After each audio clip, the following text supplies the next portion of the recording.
The subject I'd like to talk to you about today is not a nice one, but one that we really do need to discuss, and that's embezzlement. Do you know that 1 out of 10 veterinary hospitals are embezzled from every single year? And to be considered embezzlement, it has to be over $10,000. Now, I'm not just talking about somebody walking out with, flea control, heartworm, a bag of food. I'm talking about real money here, that they're taking $10,000 or more a year out of your practice. So I want to look at some of the more common things that we need to do that are hopefully going to prevent embezzlement from occurring within your practice. And one of the foundational things that we all need to do in our practice is our end of day process. And I'm going to review with you the standard end of day process that happens in most practices, and let's see how your practice adds up to that. Okay?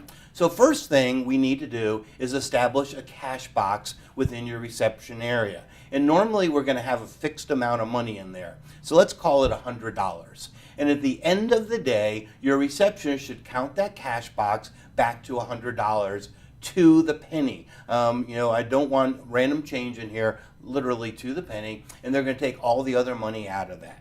You are then going to run the end of day report off of your computer system, and that report should give you the total of cash, checks, and charge cards that went through the computer on that day.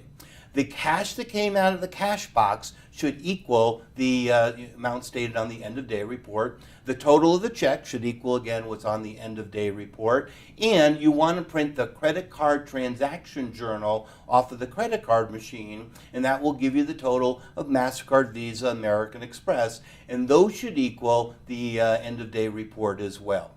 If everything is equal, we are then going to make a deposit to the bank.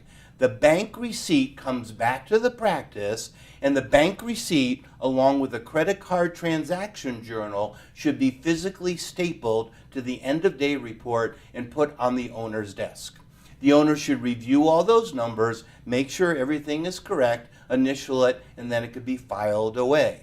If you are over or short on the cash, when we do the cash box justification, you are going to over or short the deposit, not the cash box. The cash box should always come back to that base amount of $100 or whatever you have established it to be.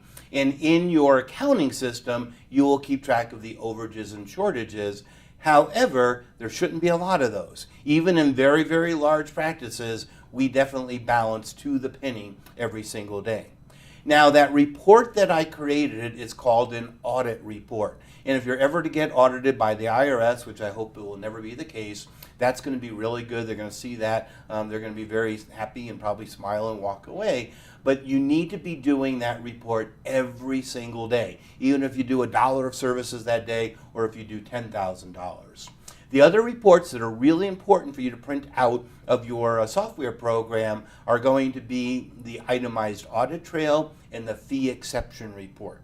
And the fee exception report, is a report that shows you anytime you charge less than the stated fee, that's going to come up on that report. So make sure we look at those, review them. The itemized audit trail, you're looking for any negatives or adjustments, refunds, voids, and that type of thing.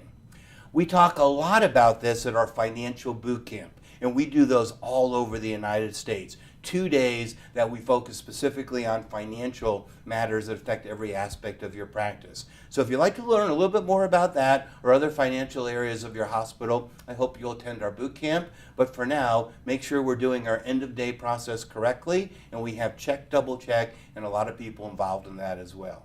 Best wishes to you.